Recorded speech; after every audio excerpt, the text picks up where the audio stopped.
faites attention à vous. Cette situation donc, exceptionnelle, d'accord? Donc, essayez de rester chez vous pour protéger votre famille.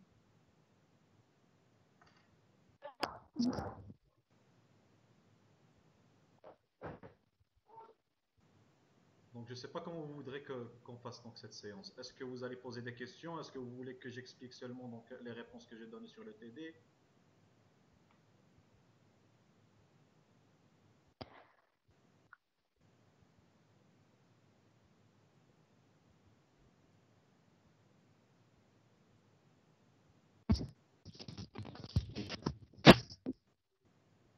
Si on préfère que vous expliquez le TD. Mais est-ce que vous avez des questions? Est-ce que vous aviez donc des faiblesses? Parce que sinon, il y a beaucoup d'exercices, d'accord? Moi, j'aimerais bien refaire tout le TD, mais bon, vous savez que vous avez déjà commencé donc les autres matières, donc en principe, moi j'ai fini. Mais bon, donc je ne sais pas si vous avez des faiblesses à un certain niveau, vous avez des questions, vous avez préparé des questions. Sinon, si je commence dès le départ jusqu'à la fin, on va pas terminer, hein.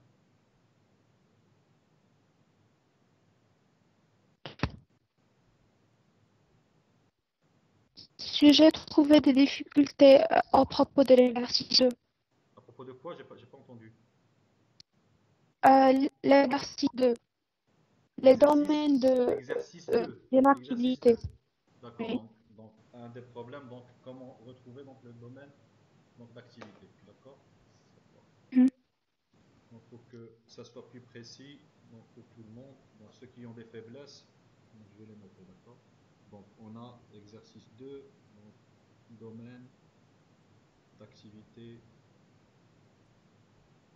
donc des électrodes. Très bien. Donc, ça c'est un des problèmes. Allez, les autres. Donc on va commencer par des problèmes que vous avez retrouvés, donc les questions que vous avez, et ensuite donc pour qu'on puisse donc entamer donc exercice par exercice. Dans tous les cas, donc je vais vous dire donc une chose. Donc cette séance, ce que je vais faire, c'est l'enregistrer et essayer donc à la fin donc de la mettre sur le site donc Moodle, je crois, ou bien dans le pire des cas, donc je vais essayer aussi donc de la mettre sur YouTube. Donc si je ne peux pas la mettre sur la plateforme de l'université, je vais la mettre sur YouTube, d'accord? Et je vais vous passer donc le link. Parce que sinon, je crois qu'on peut enregistrer que 5 minutes ou 10 minutes sur Teams. D'accord? Donc, les questions, les problèmes que vous avez, pour qu'on puisse donc commencer. Aussi, j'aimerais vous dire donc, que quand je vais passer donc, sur le tableau, donc le tableau blanc, donc ça prend beaucoup de temps pour se charger. D'accord? Donc, vous devriez être un petit peu patient. D'accord? Alors, la série numéro 3. D'accord? Monsieur, Oui. s'il vous plaît, dans quel cas on utilise le moins dans l'expression du courant de diffusion? Donc, quelqu'un utilise le moins. Oui, Ça dépend de la position, d'accord? Donc, qu'est-ce qu'on a au-dessus? Donc, au-dessus, on a l'oxydation. Et en dessous, oui. la réduction. D'accord? Donc, c'est Mhm. par convention. Si vous vous rappelez sur le cours, j'avais dit que le moins, on l'utilise par convention. Donc, on l'utilise pour tout ce qui est réduction. Donc, quand vous avez une réaction de réduction et vous voulez donc écrire donc l'expression soit du courant, bien soit de la concentration en fonction du courant, donc vous devriez donc ajouter un moins. D'accord? Donc, quand on va voir donc le cours D'accord. maintenant, vous allez voir que toujours la réduction elle est en dessous. Donc, si elle est toujours en dessous, toujours vous devriez donc On mettre le moins. D'accord? utilise un mot. Oui. Les autres, est-ce qu'ils sont ici ou pas? Est-ce que vous pouvez pas mettre vos caméras pour que je puisse vous voir? Non?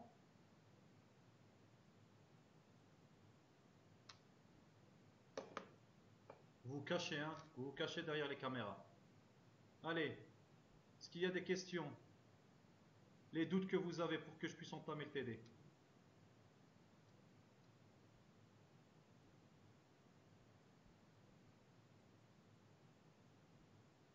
Non? Donc, je vais essayer de commencer dès le départ. Donc,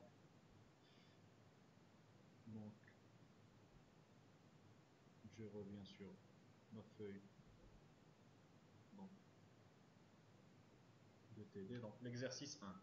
Donc, l'exercice 1, on nous demande donc pour une réaction d'oxydoréduction donc en général, quelle est la relation donc entre le potentiel d'équilibre et la concentration des états oxydés et réduits dans la solution, d'accord?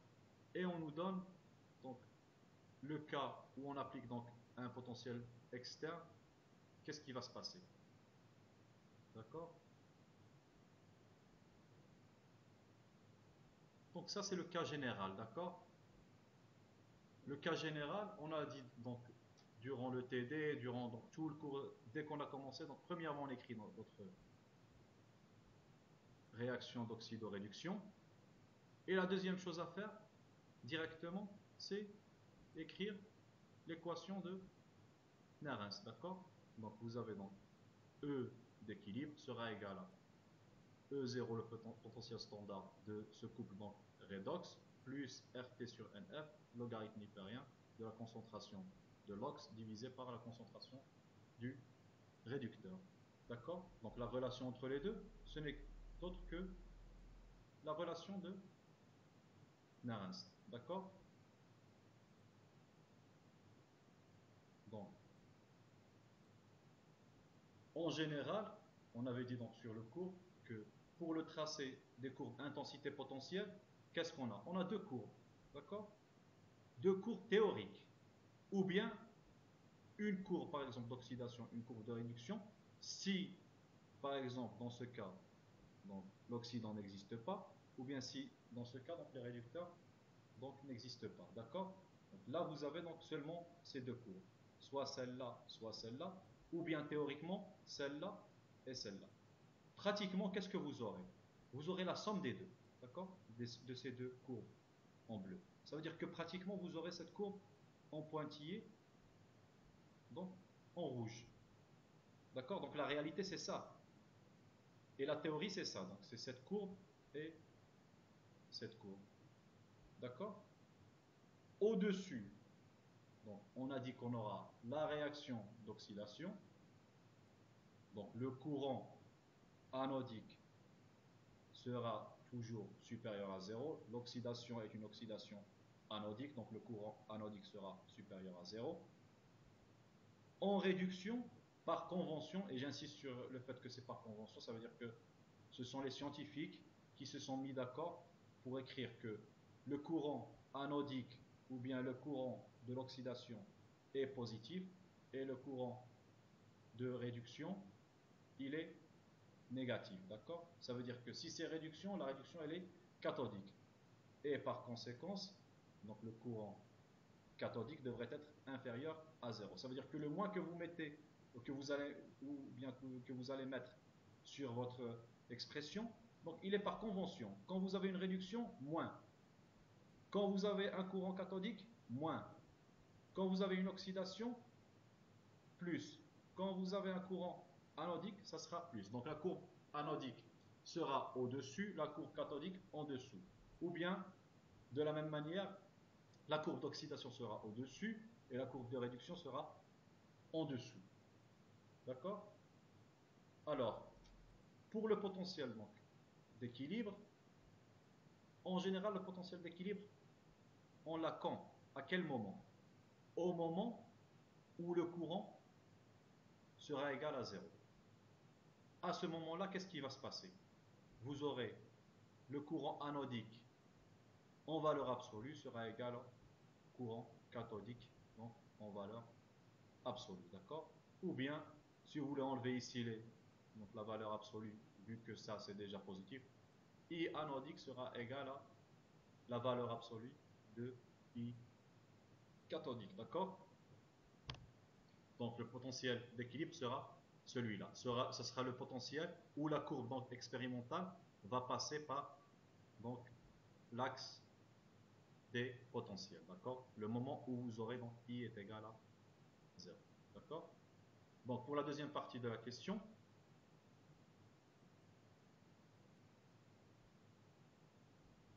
donc la deuxième partie de la question, on nous a demandé donc qu'est-ce qui va se passer si on applique un potentiel. Donc ça, on l'a vu sur le cours, d'accord? Donc au moment où on applique donc un potentiel, ça veut dire qu'on va déplacer l'équilibre dans un sens ou bien dans un autre.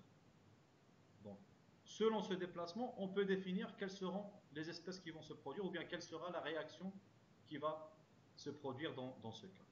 D'accord? Donc, imaginons ou bien prenons le cas où le potentiel donc, appliqué est supérieur au potentiel d'équilibre. Ça veut dire que sur cette courbe, on va se mettre donc, dans ce sens, par ici. D'accord? On va appliquer un potentiel dans ce sens. À ce moment-là, qu'est-ce qui va se passer?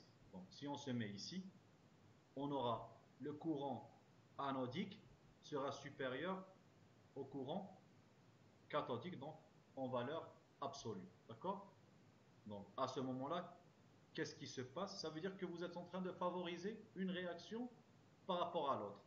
Quelle est la réaction que vous favorisez? Donc, ça sera la réaction, puisque ça, le courant, il est donc supérieur, ça veut dire que la concentration, donc on a dit que courant est équivalent à concentration, ça veut dire que la concentration donc, va augmenter de quoi? De, dans ce cas, l'oxydant. D'accord? Donc on a déplacé la réaction dans ce sens. D'accord? Donc cette réaction, c'est la réaction d'oxydation, ça veut dire qu'on a déplacé, on favorise donc la réaction d'oxydation. D'accord? Ça veut dire que la concentration de l'oxydant va augmenter. D'accord? Si on prend maintenant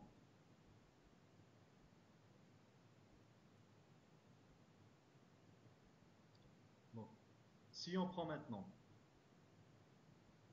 un potentiel appliqué inférieur au potentiel d'équilibre, ça veut dire qu'on va se mettre donc, ici.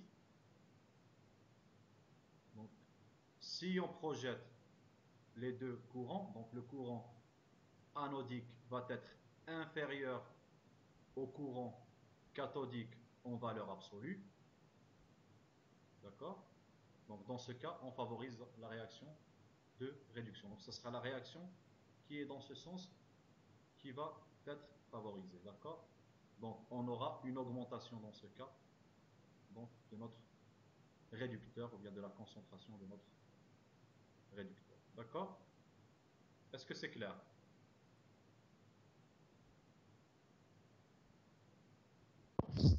Oui, monsieur. Pour tout le monde? Donc ça, c'est un petit peu le résumé du cours. Oui, monsieur. Ce qu'on avait vu sur le cours. D'accord? Donc, on avait vu sur le cours, donc qu'est-ce qui se passe dans le cas des différents courants, des différents potentiels. Donc, si on applique un potentiel, qu'est-ce qu'on va favoriser? Quelle réaction?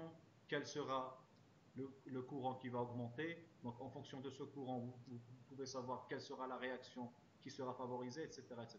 D'accord? Donc, c'est tout le résumé donc, de la première partie de notre cours de courbe intensité potentielle. D'accord? Donc, en résumé, donc, dans le cas général, vous avez deux courbes théoriques comme ça. Vous avez donc la somme des deux donc, sera de ce type. Donc, elle va passer par un point où le courant est égal à zéro. Ça veut dire qu'elle va passer par un potentiel donc d'équilibre. Ensuite, si vous appliquez donc votre potentiel ici, vous allez favoriser une réaction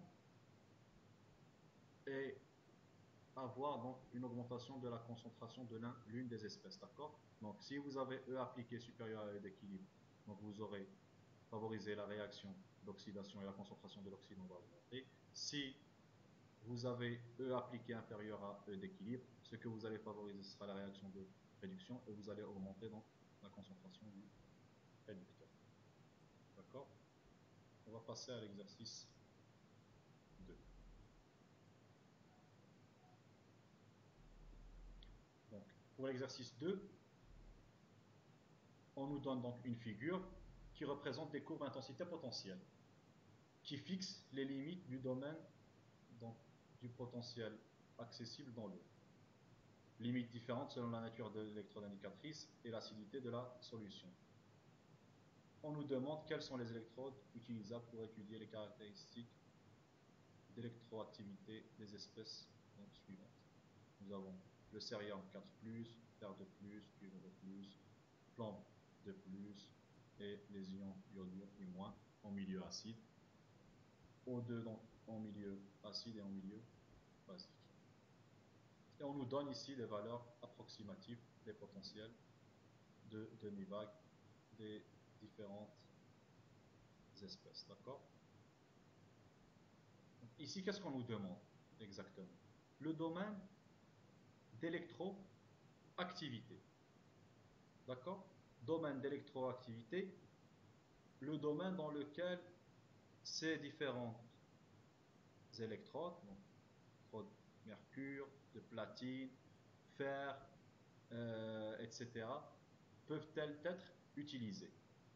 Donc, une électrode, pour qu'elle soit utilisable, pour qu'elle permette donc de retrouver les différents potentiels des différentes espèces, quelle sera la condition principale sur cette électrode? Une électrode de référence, par exemple. Il doit être dans son domaine d'activité. Ce sont les espèces qui devraient être dans leur domaine d'électroactivité. D'accord? Ce sont les espèces qui devraient être à Mhm, l'intérieur de ce domaine. D'accord? Donc, à l'image mhm, de l'électrolyte, si vous vous rappelez, l'électrolyte, on avait dit qu'il devrait être un bon conducteur ionique, mauvais conducteur électronique, et la troisième condition, c'était laquelle? C'est qu'il ne doit pas participer à la réaction. Il ne doit pas être modifié. Au moment où vous modifiez votre électrolyte, vous n'aurez plus la caractéristique de conduction. Imaginez que vous avez réduit toute l'espèce qui doit passer, par exemple, sur la pile Daniel, si nous avons donc des ions sulfates. D'accord? Donc vous avez SO4 Vous dites que SO4 va passer donc d'un compartiment à un autre à travers donc la paroi poreuse, à travers le pont donc électrolytique donc qui relie les deux compartiments. D'accord? Mais imaginez que vous faites réagir les SO4 et vous les changez. Ils sont réduits ou bien oxydés. Donc là, le pont ne sera plus capable de transporter cette espèce parce qu'il est spécifique pour une espèce bien déterminée. D'accord? Le pont salin. Il est spécifique pour SO4 pas pour S2O8 par exemple. D'accord? Donc, il doit faire passer, donc conduire seulement ces espèces. Et la condition sur l'électrolyte, c'est que cette espèce ne devrait pas intervenir dans la réaction, ne devrait pas être oxydée ou bien réduite. D'une autre manière, on peut revenir sur, si vous vous rappelez, sur H2O comme solvant. Qu'est-ce qu'on avait dit à propos de H2O comme solvant? On avait dit que toujours, toutes les espèces donc, qui doivent s'oxyder ou bien se réduire devraient être à l'intérieur du domaine d'électroactivité de l'eau. Est-ce que vous vous rappelez de ça ou pas? Vous vous rappelez des murs de potentiel? Donc les limites. Vous vous rappelez de ça? oui, Donc, de la même manière, l'électrode, oui, monsieur. à moins que l'électrode, que vous voulez que l'électrode participe, donc en général, elle ne devrait pas participer. Ça veut dire que la limite de cette électrode, donc ce serait deux murs de potentiel. Un qui sera un mur de potentiel donc, anodique et l'autre qui sera cathodique. Et toutes les espèces donc, que vous pouvez mesurer, que vous pouvez donc, étudier, seront à l'intérieur de ce domaine. À l'extérieur, au moment où vous avez une espèce à l'extérieur, cette espèce qui sera à l'extérieur va réagir avec l'électrode et là, donc vous avez perdu votre électrode pour la mesure. D'accord? J'espère que c'est plus clair maintenant. Donc, on nous a donné différents métaux, etc. Donc, on a même le fer, on a le mercure, on a le platine, d'accord? Et on nous demande quel sera donc le domaine de potentiel pour lequel on peut les utiliser. Ça veut dire qu'on doit retrouver quoi? On devrait retrouver les deux murs de potentiels qui vont limiter donc l'oxydation d'une part et la réduction d'une part de ces électrons. D'accord? Donc, par exemple, si on prend l'exemple le plus simple, le fer. D'accord? Donc, le fer. Le fer, ce sera du fer métallique. Est-ce qu'il a un domaine de potentiel dans lequel on peut l'utiliser? Donc, il a son oxydation, c'est celle-là, et sa réduction, c'est celle-là. D'accord? Si on revient sur la réponse, ça serait encore mieux, pour que ce soit plus clair. Donc, l'oxydation du fer dans ce cas, c'est ici. Et la réduction, c'est ici. Est-ce qu'il a un domaine ici? Il y a un seul point. D'accord? Un seul point. Ça veut dire qu'il n'y a pas de domaine d'électroactivité. Son domaine d'électroactivité, il est nul. D'accord? Ça veut dire que le fer, il ne peut pas être utilisé dans ce cas comme électrode. D'accord? Prenons donc l'électrode de platine. L'électrode de platine, donc, vous oubliez toutes les autres électrodes, le mercure, le fer, etc. Donc, l'électrode de platine, on a deux possibilités d'oxydation et deux possibilités de réduction. D'accord? Donc, on a OH-, OH- d'où il pourrait venir en général? Il pourrait venir du solvant de l'électrolyte, d'accord? Et H2O, de même, d'accord? Pour donc l'autre sens, encore une fois, donc H+ aussi peut venir du solvant et H2O, donc du solvant, d'accord? Donc, si on a le platine, quel sera son domaine d'électroactivité? Son domaine donc, sera le domaine le plus petit, d'accord? Donc, ça sera celui entre l'oxydation des OH- et la réduction des H+.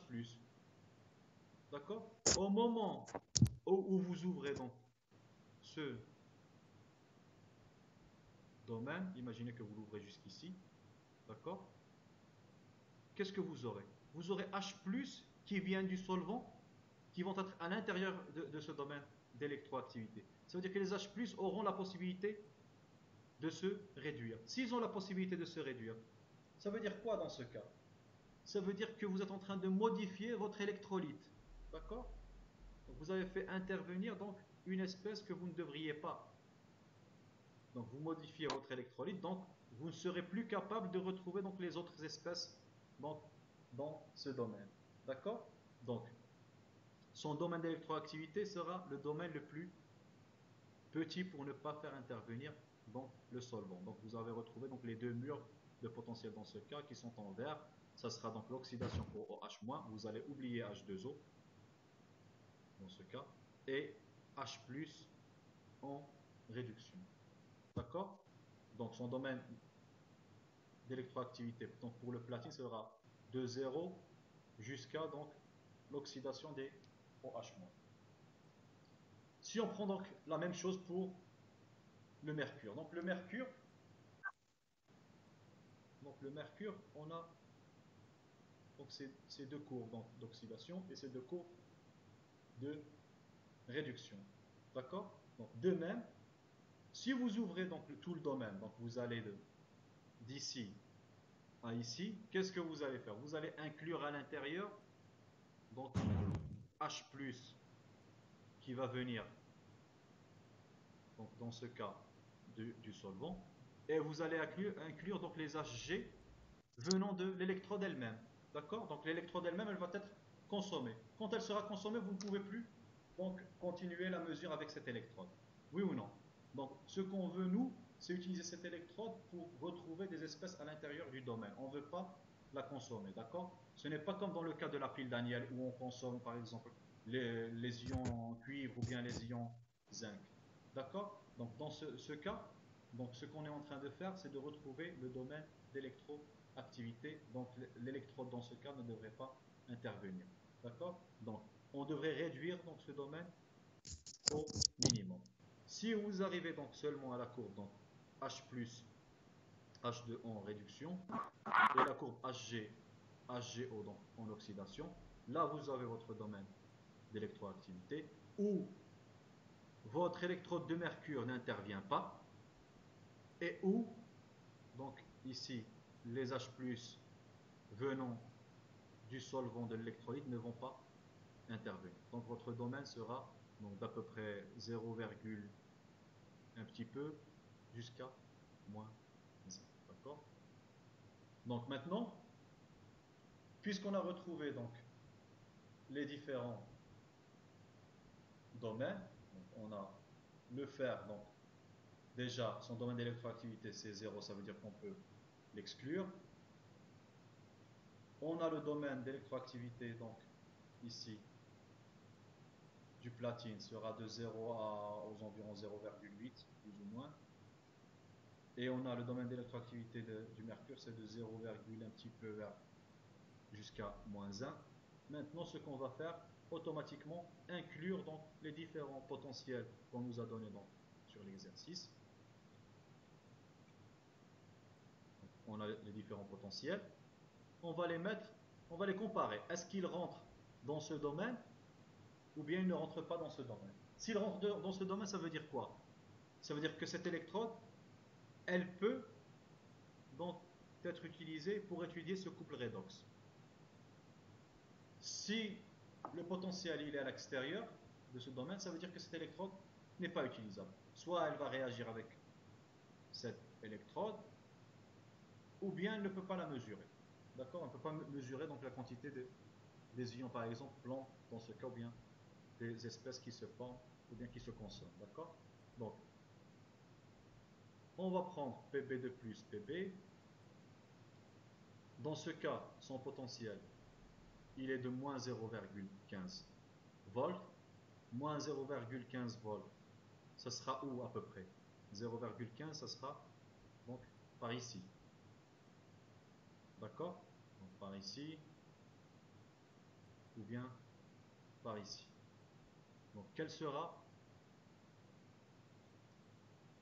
moins 0,15, pardon, c'est moins 0,015. Donc c'est ici, par ici. D'accord? Donc ici, est-ce que moins 0,15, il est inclus dans le domaine d'électroactivité du platine?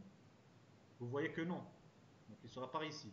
Donc le domaine d'électroactivité du platine, c'est celui-là. Ça veut dire que le platine ne peut être utilisé. Le fer, déjà exclu parce que son domaine d'électroactivité, déjà il est nul. D'accord? Donc vous voyez qu'il est déjà à l'extérieur de ce point. Donc il est ici, moins 0,15 du plomb. Donc moins 0,15 c'est ici. Est-ce qu'il est dans le domaine d'électroactivité du mercure? Oui. Ça veut dire quelle sera l'électrode qui peut étudier donc ce couple redox? Donc on aura que l'électrode de mercure. D'accord? Passons maintenant au couple Cu2 plus Cu.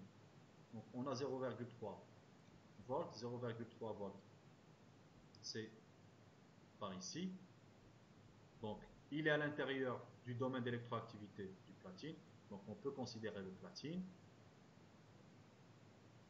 Et il est par ici. Donc je ne sais pas si ça serait plus judicieux donc, si on avait donc une règle et essayer de voir exactement donc, ici. Donc je crois qu'il rentre. Donc dans ce cas, non, il ne va pas rentrer. C'est 0,3, pardon, oui. 0,3, si on revient ici, donc 0,3, donc ça c'est 1, à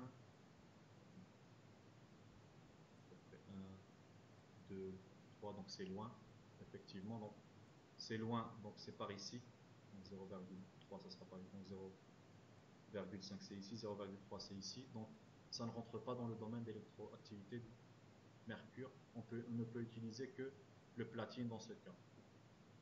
Le fer, donc fer 3 plus, fer 0,7, donc 0,7 c'est par ici, donc on ne peut pas utiliser celle du mercure, on ne peut pas utiliser celle du fer, mais on peut utiliser, donc c'est par ici, l'électrode de platine. Donc le fer, électrode de platine. O2, H2O, donc c'est 0 volts, donc 0 volts. Donc 0 c'est pratiquement à l'extérieur donc de celle du platine, mais c'est à l'intérieur de celle du mercure. Donc on peut utiliser dans ce cas celle du mercure. I-I2, 0,5. Donc c'est par ici, donc à l'extérieur du domaine d'électroactivité du mercure, mais à l'intérieur du domaine d'électroactivité du platine. Donc on peut utiliser le platine dans ce cas. Le cérium, donc 4 plus, cérium 3 plus, c'est 1,2. 1,2, c'est à peu près donc par ici. Donc on ne peut pas utiliser celle du mercure, on ne peut pas utiliser celle du fer. Et 1,2 c'est par ici. On ne peut pas utiliser celle du platine puisqu'on est à l'extérieur du domaine d'électroactivité. Donc du platine dans ce cas. Donc dans ce cas, aucune électrode des 4 proposées sur l'exercice n'est valable pour étudier donc, le paradoxe. Donc son potentiel, on vient de le voir, il est complètement à l'extérieur des domaines d'électroactivité de ces électrons. Est-ce que c'est clair? Donc, celle qui m'avait posé la question, c'était qui? Est-ce que tu peux me donner ton nom?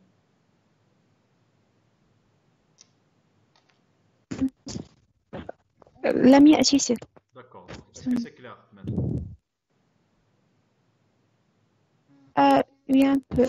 Monsieur, j'ai pas bien J'aimerais compris. pas que ce soit un peu. Monsieur, J'aimerais que ça comment les soit à 100%. platines Oui? Monsieur, vous avez dit qu'à l'extérieur, par exemple, quand on prend le domaine de platine, euh, le OH- qui va réagir et va donner O2. C'est sur ce trait-là. Donc, pourquoi vous avez dit que le domaine doit être le minimum? C'est pas Parce bien que tout compris. ce qui est, parce que tout ce qui est à l'intérieur peut réagir. Tout ce qui est à l'intérieur peut réagir. Ça veut dire que Mhm, si tu ouvres jusqu'à, par exemple, celle du platine, jusqu'à H2O, ça veut dire que les OH-, ils mhm. vont réagir. Si les OH-, ils vont venir d'où? Ça, c'est une règle. Je vous l'ai dit sur le cours et je le répète. Les OH-, les H+, les H2, H2O, H2, Le O2 et solvant. O2, d'où est-ce qu'ils peuvent venir? De H2O, de l'eau, Le du solvant. solvant. D'accord? Ça sera de l'eau. D'accord? Le solvant, vous ne pouvez pas donc éviter ce solvant. D'accord? Mhm. Donc il va toujours Oui. exister. Donc le solvant, il ne devrait pas intervenir. Vous vous rappelez que sur le cours, on avait dit que pour avoir un bon électrolyte, il faut aussi donc choisir un bon solvant qui ne va pas donc se réduire ou bien s'oxyder. Réagir. D'accord? Mhm. Donc c'est pour ça que Oui. tout ce qui est à l'intérieur du domaine va réagir. Si vous avez donc OH- à l'intérieur, ça veut dire que votre solvant va réagir. Ça veut dire que vous allez perdre votre électrolyte. Ça veut dire que vous ne pouvez plus utiliser donc votre électrode. Donc la mesure, elle sera erronée. Parce que maintenant, la réaction, elle ne serait pas Mhm. donc, dans les conditions qui sont idéales, on va dire. Parce que vous avez consommé une partie de votre électrolyte. D'accord? Donc c'est pour ça que tout ce qui est à l'intérieur, D'accord. Oui. donc vous devriez Je l'éviter. Donc tout ce que vous savez qui va intervenir et influencer donc la mesure. comprends. Donc si vous voulez que je vous simplifie les choses, donc, ce qu'on veut faire, c'est utiliser une de ces électrodes pour mesurer le plomb. D'accord? Donc mesurer la Mhm. concentration par exemple de Pb de plus. D'accord? Ou bien un potentiel, ou bien comme vous voulez. D'accord? Donc vous devriez utiliser une de ces électrodes, celle-là ou bien celle-là ou bien celle-là, de telle manière à avoir le potentiel donc, de ce plan à l'intérieur du domaine d'électroactivité, mais ce potentiel ne devrait pas être gêné par d'autres réactions qui sont collatérales. D'accord? L'une des réactions qui peut être collatérale, c'est quoi? C'est la réaction du Mhm. solvant. D'accord? Ça veut dire que votre limite pour utiliser le platine, donc elle devrait être ici, pas ici. Si c'était ici, ça veut dire que vous faites intervenir OH-. Si vous mettez votre limite donc, ici, ça veut dire que vous pouvez l'utiliser pour cette espèce, pardon, ce couple redox. D'accord? Donc ça veut dire que tout ce qui va être à Mhm. Oui. l'intérieur, vous pouvez utiliser donc celle du platine donc à partir de cette courbe d'observation l'éliminer. et cette courbe de réduction. Donc, en résumé, ici, ce qu'on fait, c'est retrouver les murs de potentiel. D'accord? Donc, pour avoir une bonne électrode de mesure, l'électrode ne devrait pas intervenir, ça veut dire qu'elle ne devrait pas réagir comme celle du mercure. Donc, si le mercure intervient, ça veut dire que vous êtes en train de changer votre solution et vous voulez utiliser le mercure seulement pour faire la mesure. D'accord? Donc, ça veut dire que si vous utilisez donc ce domaine d'ici jusqu'ici, donc vous allez faire intervenir Hg qui va se transformer en HGO. Vous avez changé votre électrode, la mesure sera erronée. D'accord? Donc vous évitez de faire intervenir donc cette électrode. Je dis donc cette électrode dans le cas où vous voulez l'utiliser pour retrouver donc des caractéristiques de la solution, que ce soit un potentiel d'un couple ou bien une concentration d'une des espèces, etc. D'accord? Sinon, vous avez toujours l'autre cas, donc qui est le cas en général, qui vous confond, c'est que l'électrode, elle peut intervenir. Quand elle peut intervenir dans le cas d'une pile, par exemple. D'accord? Donc là, vous voulez que votre électrode soit consommée pour que vous ayez votre énergie. D'accord? Mais si vous voulez l'utiliser pour étudier un couple redox, un seul couple redox, si elle intervient, elle change toute la solution. Si elle change la solution, ça veut dire que vous avez changé la concentration que vous voulez mesurer. Vous avez changé déjà donc votre électrode que vous allez utiliser.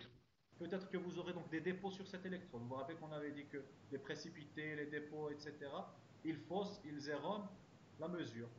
D'accord? Donc, pour faire une mesure d'une autre espèce qui ne soit pas celle de l'électrode, il faut toujours donc éviter que cette électrode intervienne. Ça veut dire que vous devriez minimiser ce domaine.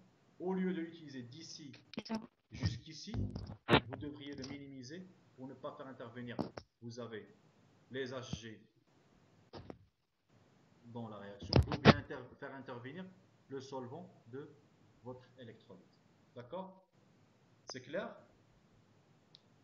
Oui, Donc, monsieur. il faut distinguer entre une pile où vous voulez vous-même faire consommer donc votre électrode pour avoir votre énergie, et le cas où vous voulez utiliser une électrode donc, pour effectuer donc, une mesure, une étude de quelques espèces. D'accord? Donc une électrode de référence ne devrait jamais intervenir, si vous vous rappelez. On l'avait déjà dit sur la première partie du cours. Donc elle ne devrait pas intervenir, une électrode de référence.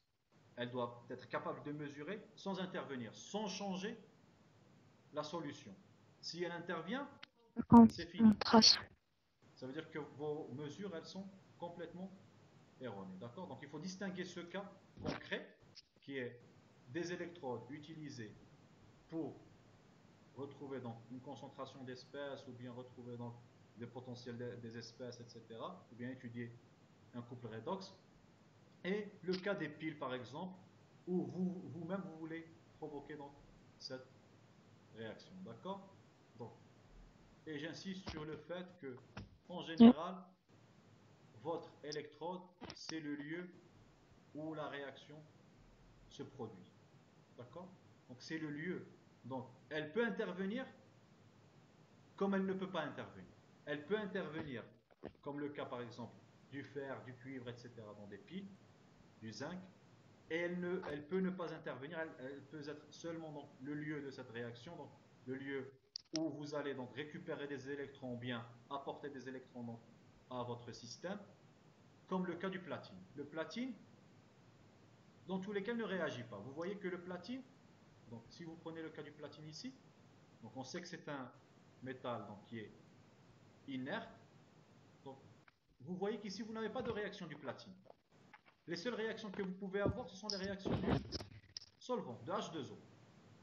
Vous avez OH-, H2O, vous avez H+, vous avez H2, d'accord? Ça veut dire que le platine ne va jamais intervenir. Le mercure, oui, il peut intervenir. D'accord? Il faut éviter cette intervention pour l'utiliser comme une électrode d'étude ou bien de référence. D'accord? Donc il faut éviter cette, cette réaction, pardon, ici, donc en rouge, en diminuant donc ce domaine jusqu'ici. D'accord? Et vous tombez sur un domaine donc plus court, plus petit, donc qui est d'à peu près 0 vers moins 1. J'espère que c'est clair. Oui?